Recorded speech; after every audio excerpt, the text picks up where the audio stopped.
తెలంగాణ రాష్ట్రం కాంగ్రెస్ పార్టీ కార్యవర్గ సమావేశానికి అధ్యక్షత వహించిన మిత్రులు పిసిసి అధ్యక్షులు మహేష్ కుమార్ గౌడ్ గారు, ఈ కార్యక్రమానికి ముఖ్య అతిథులుగా విచ్చేసిన ఏఐసిసి ఇన్ఛార్జ్ మీనాక్షి నటరాజన్ గారు, ఏఐసిసి సెక్రటరీ విష్ణునాథన్ గారు, ఉప ముఖ్యమంత్రి వర్యులు మిత్రులు బట్టి విక్రమార్క గారు, సహచార మంత్రివర్గ సభ్యులు, మాజీ పిసిసి అధ్యక్షులు, ఉపాధ్యక్షులు, ప్రధాన కార్యదర్శులు, ఫ్రంటల్ ఆర్గనైజేషన్ నాయకులు, డిసిసి అధ్యక్షులు, రాష్ట్ర కార్యవర్గం అంతా ఈ సమావేశాన్ని ఏర్పాటు చేసి నూతన రాష్ట్ర కార్యవర్గంలో బాధ్యతలు స్వీకరించిన ఉపాధ్యక్షులు, ప్రధాన కార్యదర్శులు అందరికీ మనస్ఫూర్తిగా అభినందనలు తెలియజేస్తున్నాను. ఏ రాజకీయ పార్టీకైనా రాజకీయ నాయకులకు వేదిక పార్టీ. గ్రామ స్థాయి నుంచి మండల స్థాయి, మండల స్థాయి నుంచి జిల్లా స్థాయి, జిల్లా స్థాయి నుంచి రాష్ట్ర స్థాయి, రాష్ట్ర స్థాయి నుంచి జాతీయ స్థాయికి ఎదగడానికి ఈ వేదికలే మనకు ఉపయోగపడతాయి. అందుకే ఈరోజు ప్రభుత్వంలో బాధ్యత కంటే పార్టీ బాధ్యతలకు అత్యంత ప్రాధాన్యం కాంగ్రెస్ పార్టీ మొదటి నుంచి ఇస్తుంది. ఈరోజు మీ అందరినీ కాంగ్రెస్ పార్టీ అధికారంలో ఉన్న సందర్భంలో వేలాది మంది ఈ పదవులకు పోటీ పడ్డారు. ప్రధాన కార్యదర్శులు కావచ్చు, ఉపాధ్యక్షులు కావచ్చు, వివిధ హోదాలలో బాధ్యతలు స్వీకరించడానికి ఈరోజు వేలాది మంది పోటీ పడిన అందులో నుంచి మీకు పార్టీ ఏఐసిసి అధ్యక్షులు మల్లికార్జున్ ఖర్గే గారు, లోక్సభ అపోజిషన్ లీడర్ రాహుల్ గాంధీ గారు మీ అందరికీ అవకాశం ఇచ్చిండ్రు అని అంటే తెలంగాణ రాష్ట్రంలో కాంగ్రెస్ పార్టీని ముందుకు నడిపించడంలో, ప్రభుత్వం అమలు చేసే సంక్షేమ పథకాలను ప్రజలకు చేరవేయడంలో మీరు సారథులుగా ఉంటారు, పార్టీకి మంచి పేరు తీసుకొస్తారు అని చెప్పి ఏఐసిసి భావించడం వల్లనే ఇవాళ మీ అందరికీ అవకాశాలు వచ్చినాయి. ఈరోజు ఈ వేదిక మీద ఉన్న మేము ఎవరమైనా ఆ పక్క నుంచి ఆది శ్రీనివాస్ గారి నుంచి మొదలు పెడితే కాంగ్రెస్ పార్టీ కార్యకర్తగా, జిల్లా పార్టీ అధ్యక్షుడిగా, ఈరోజు ఎమ్మెల్యేగా, విప్పుగా వారు బాధ్యతలు చేపట్టారు. ఇక్కడున్న శ్రీహరి గారు జడ్పీటీసీగా కార్యకర్త స్థాయి నుంచి జడ్పీటీసీ నుంచి జిల్లా పార్టీ అధ్యక్షుడు, జిల్లా పార్టీ అధ్యక్షుడి నుంచి శాసనసభ్యుడి నుంచి ఈరోజు మంత్రిగా బాధ్యతలు చేపట్టి ఈరోజు ఈ వేదిక మీద కూర్చున్నారు. బట్టి విక్రమార్క గారు ఎన్ఎస్యుఐ నుంచి సిఎల్పి లీడర్గా, వర్కింగ్ ప్రెసిడెంట్గా, ఈరోజు ఉప ముఖ్యమంత్రిగా వారు ఈరోజు బాధ్యతలు చేపట్టారు. ఈ పక్కన మహేష్ కుమార్ గౌడ్ గారు ఎన్ఎస్యుఐ రాష్ట్ర అధ్యక్షుడి నుంచి మొదలు పెడితే కార్యనిర్వాహక అధ్యక్షుడు, శాసన మండలి సభ్యుడు, ఈరోజు పిసిసి ప్రెసిడెంట్గా వారు ఈరోజు బాధ్యతలు నిర్వహిస్తున్నారు. ఆ పక్కన సంపత్ కుమార్ గారు ఎన్ఎస్యుఐ యూత్ కాంగ్రెస్ నుంచి ఎమ్మెల్యేగా, అదేవిధంగా ఏఐసిసి సెక్రటరీగా ఈరోజు వారు బాధ్యతలు. ఆ పక్కన పెద్దలు షబీర్ అలీ గారు ఒకప్పుడు అసెంబ్లీలో యూత్ కాంగ్రెస్ నాయకుడిగా సుధీర్ కుమార్ గారి నేతృత్వంలో ఆనాడు నిరసన కార్యక్రమంలో శాసనసభలోకి దూసుకెళ్ళి స్పీకర్ వరకు చేరుకుంటే ఆ రోజు 30 రోజులు యూత్ కాంగ్రెస్ ఉపాధ్యక్షుడిగా జైలుకి వెళ్ళి ఆ 33-34 ఏళ్ళ వయసులోని ఎమ్మెల్యేగా, మంత్రిగా షబీర్ అలీ గారు ఇవాళ ఇక్కడ మీ ముందు అన్నాడు అంటే పార్టీలో బాధ్యత నిర్వహిస్తే తప్పకుండా అవకాశాలు వస్తాయి. ఇంకా చాలామంది ఉన్నారు. వంశీకృష్ణ గారు ఈరోజు జిల్లా పార్టీ అధ్యక్షుడే ఎమ్మెల్యేగా అయినారు. అక్కడ నాయన్ రాజేందర్ రెడ్డి జిల్లా పార్టీ అధ్యక్షుడే ఎమ్మెల్యేగా ఉన్నారు. అదేవిధంగా ఇక్కడ చాలామంది, శంకర్ నాయక్ గారు జిల్లా పార్టీ అధ్యక్షుడు ఉండి ఈరోజు ఎమ్మెల్సీగా వారు బాధ్యత ఉన్నారు. సికింద్రాబాద్ జిల్లా పార్టీ అధ్యక్షుడు అనిల్ కుమార్ యాదవ్ ఈరోజు రాజ్యసభ సభ్యుడుగా ఈరోజు ఉన్నారు. రాజ్ ఠాకూర్ ఈరోజు పెద్దపల్లి జిల్లా అధ్యక్షుడుగా, శాసనసభ్యుడుగా ఉన్నారు. ఇట్లా చాలామంది వేదికల ఎదురుగా డాక్టర్ కవంపల్లి సత్యనారాయణ గారు జిల్లా పార్టీ అధ్యక్షుడు, శాసనసభ్యుడు అయిన అడ్లూరి లక్ష్మణ్ కుమార్ గారు మరి ఎక్కడ ఉన్నారో వారు ఎమ్మెల్యేగా, జిల్లా పార్టీ అధ్యక్షుడుగానే ఈరోజు మంత్రిగా బాధ్యతలు చేపట్టారు. చాలామంది ఈరోజు కాంగ్రెస్ పార్టీలో గతంలో ఏ విధంగా ఉన్నా, నేను 2018లో వర్కింగ్ ప్రెసిడెంట్గా, 2019లో పార్లమెంట్ సభ్యుడిగా, 2021లో పిసిసి అధ్యక్షుడిగా, 2023లో తెలంగాణ రాష్ట్ర 2వ ముఖ్యమంత్రిగా బాధ్యత చేపట్టిన అంటే కాంగ్రెస్ పార్టీ బాధ్యత నుంచే నాకు ఈ ఎదుగుదల, ఈ ప్రమోషన్ వచ్చింది. ఈ వేదిక మీద చాలామంది అక్కడ ఉండే శ్రీహరి గారు కావచ్చు, చాలామంది ఆ వరుసలో సురేఖమ్మ గారు కావచ్చు, వీళ్ళందరూ జిల్లా పార్టీ అధ్యక్షులుగా రాణించారు కాబట్టే, పార్టీకి సేవలు అందించారు, ప్రజల్లో ఉన్నారు కాబట్టే పార్టీ ఈరోజు గుర్తించి వాళ్లకు, వాళ్ళ కుటుంబ సభ్యులకు ఈరోజు ఎమ్మెల్యేలుగా, ఎంపీలుగా, మంత్రులుగా ఇవన్నీ బాధ్యతలు అప్పగించడం జరిగింది. నేను పిసిసి అధ్యక్షుడు అయినప్పుడు కొంతమంది ఫ్రంటల్ ఆర్గనైజేషన్ కానీ డిపార్ట్మెంట్స్కు బాధ్యత తీసుకోమంటే, మా పెద్ద లీడర్లము, మేము రాష్ట్ర స్థాయి నాయకులము, జాతీయ స్థాయిలో మాకు గుర్తింపు ఉంది, మేము ఫ్రంటల్ ఆర్గనైజేషన్స్ డిపార్ట్మెంట్స్ చైర్మన్లుగా మేము బాధ్యత తీసుకోమని కొంతమంది తిరస్కరించారు.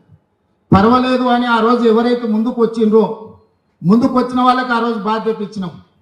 ప్రభుత్వం వచ్చిన తర్వాత ఈరోజు ఇందులో చాలామంది ఉన్నారు, చాలామంది రాలేకపోయి ఉండొచ్చు. 65 మంది పార్టీలో వివిధ హోదాలలో పనిచేసిన ఎస్సీ, ఎస్టీ, బీసీ, మైనారిటీ, మహిళా, యూత్ కాంగ్రెస్, ఎన్ఎస్వై ఎవరెవరైతే ఫ్రంటల్స్కు బాధ్యత వహించిండ్రో అందరినీ కార్పొరేషన్ చైర్మన్లుగా, ఎమ్మెల్సీలుగా, ఎమ్మెల్యేలుగా, ఎంపీలుగా టికెట్లు ఇచ్చి పార్టీ బాధ్యత మోసిన వాళ్ళకి ప్రభుత్వంలో భాగస్వామ్యం ఉంటుంది అని చెప్పి ఈరోజు నిర్ణయం తీసుకున్నాం.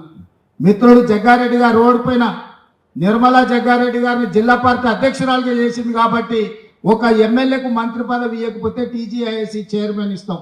అంత పెద్ద కార్పొరేషన్ చైర్పర్సన్గా నిర్మలా జగ్గారెడ్డి గారు జిల్లా పార్టీ అధ్యక్షురాలుగా బాధ్యత వహించింది కాబట్టి, ఆ రోజు బరువు మోసింది కాబట్టి ఈరోజు వారు కార్పొరేషన్ చైర్పర్సన్. అది జగ్గారెడ్డి గారి కోట కాదు, ఆవిడ సొంత కోట. జగ్గారెడ్డి సైగ చేస్తున్నాడు ఆయన కోట అని.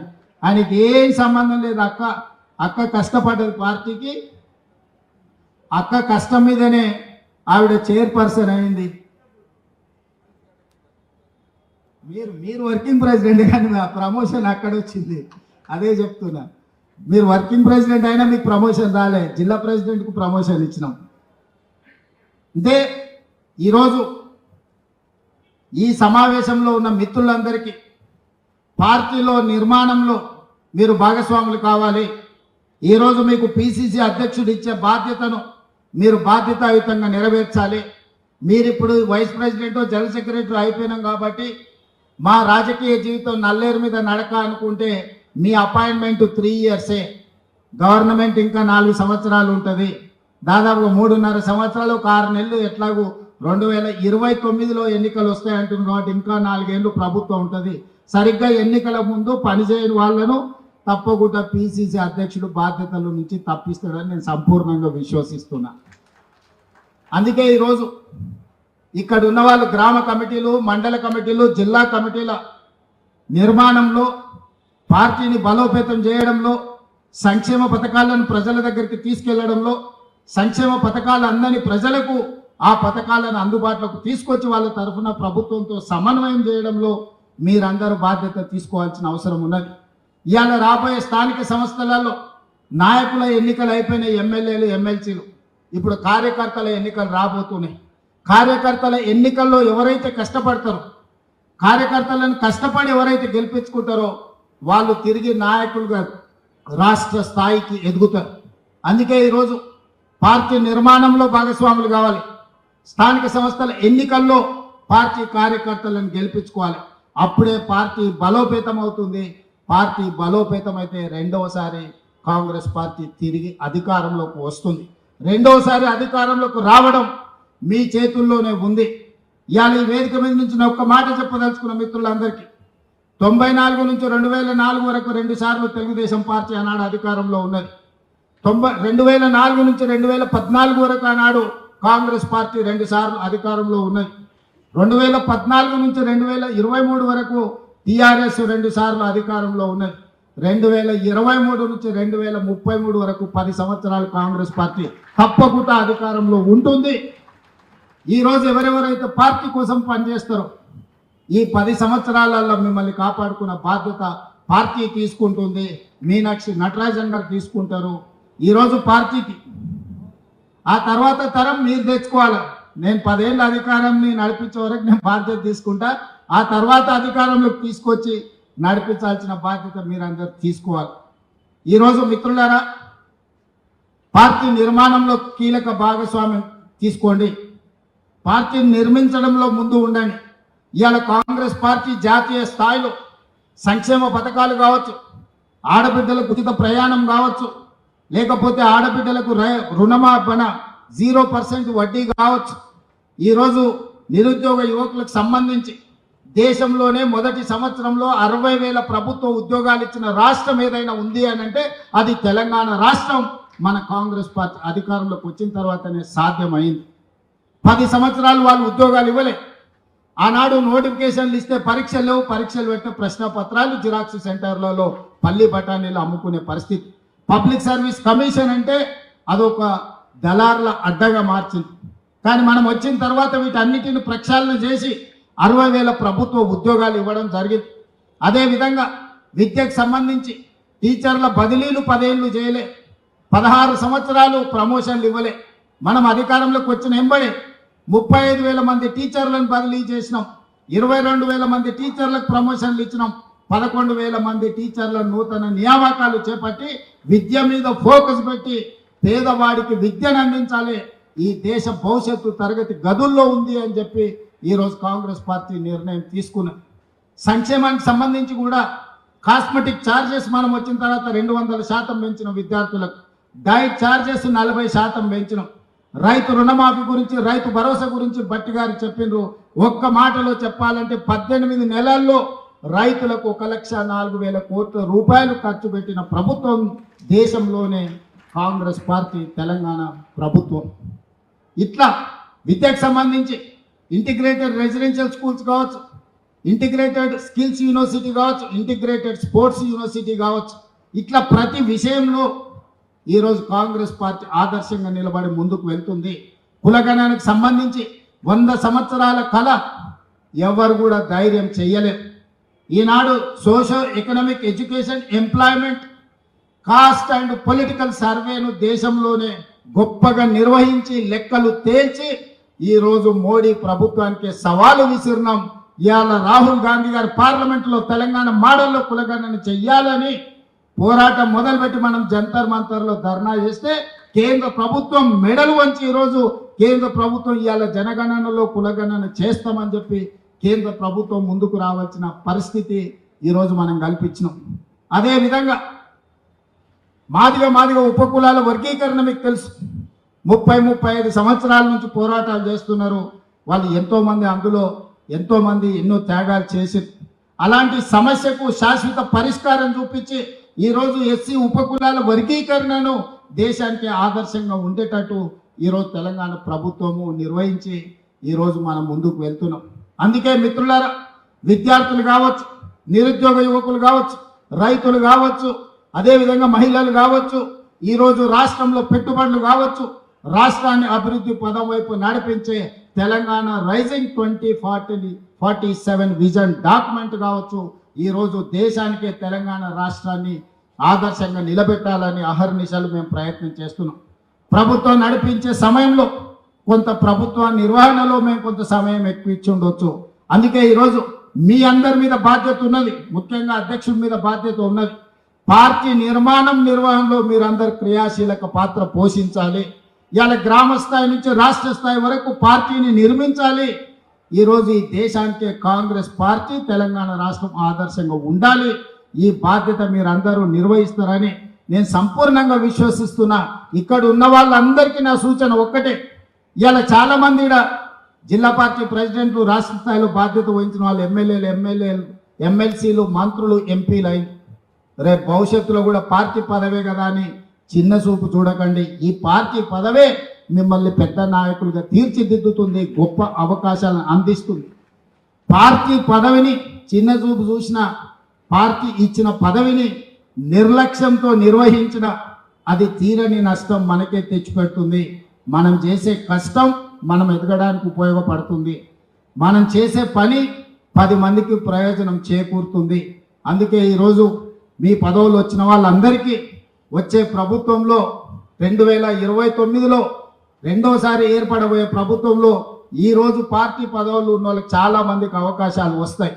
డీలిమిటేషన్ జరగబోతుంది, సీట్లు పెరగబోతున్నాయి, మహిళా రిజర్వేషన్లు రాబోతున్నాయి, మా ఆడబిడ్డల అవకాశాలు పెరగబోతున్నాయి, జమిలీ ఎలక్షన్లు కూడా తెస్తామని చెప్తున్నారు. ఇవన్నీ రాజకీయ అవకాశాలను పెంచుతాయి. మరి ఆ సమయానికి మీరు రెడీగా ఉండాలి. మీరు సమయం వచ్చినప్పుడు మీరు సిద్ధంగా లేకపోతే బట్టలు డ్రై క్లీన్లో ఉన్న ఇస్త్రీ బట్టలు తెచ్చుకుంటామని అటే పోయినంటే బీఫామ్ మీ దగ్గరికి రాదు. మీరు ప్రజల దగ్గర ఉండండి, ప్రజల సంక్షేమం కోసం పనిచేయండి, తెలంగాణ అభివృద్ధిలో భాగస్వాములు కాండి. తప్పకుండా ఈ పార్టీ ఈ ప్రభుత్వం ప్రజలకు మేలు చేస్తుంది. మీరందరూ కూడా మాతో నడవాలి. ఇంతకుముందు పిఎస్సిలో మహేష్ గౌడ్ గారు ఒక మాట చెప్పింది, ఈ 18 నెలల పరిపాలన ఒక గోల్డెన్ పీరియడ్ అని. ఈ గోల్డెన్ పీరియడ్ని ప్రజల దగ్గరికి తీసుకెళ్ళాలి. పనిలో మేము నిమగ్నమైనం. ప్రసార సాధనాలు మనకు కొన్ని సహకరిస్తే కొన్ని సహకరించవు. కానీ ప్రజలకు ప్రభుత్వానికి అనుసంధానంగా మీరే పని చేయాలి. గ్రామాలలో ప్రభుత్వం చేస్తున్న పనులను చర్చకు పెట్టండి. 10 సంవత్సరాల వాళ్ళ పరిపాలనను 18 నెలల మన పరిపాలనను అంచనా వేయమనుంది. మీరు సవాల్ చేయండి సూటిగా, మీరు లెక్కలు తీసుకోండి, లెక్కలతో మనం జవాబిద్దాం. ఏ విషయంలో అయినా సరే, విద్య కానీ, వైద్యం కానీ, రైతు రుణమాఫీ కానీ, రైతు భరోసా కానీ, లేకపోతే ఆర్టీసీలో ఉచిత ప్రయాణం కానీ, మహిళలకు 0% వడ్డీ కానీ, ఏ విషయమైనా సరే 10 సంవత్సరాలలో వాళ్ళు ఏం చేసిండ్రు, 18 నెలల్లో మనమేం చేసినామో లెక్కలు చెప్పి ప్రజల్ని ఒప్పించి రాబోయే రోజుల్లో పార్టీ నిర్మాణంని ముందుకు తీసుకువెళ్దామని తెలియజేస్తూ మీ అందరి దగ్గర సెలవు తీసుకుంటున్నా. మరొక్కసారి నూతనంగా బాధ్యతలు చేపట్టిన వాళ్ళందరినీ కూడా మనస్ఫూర్తిగా అభినందిస్తున్నాను. ధన్యవాదాలు మిత్రులారా.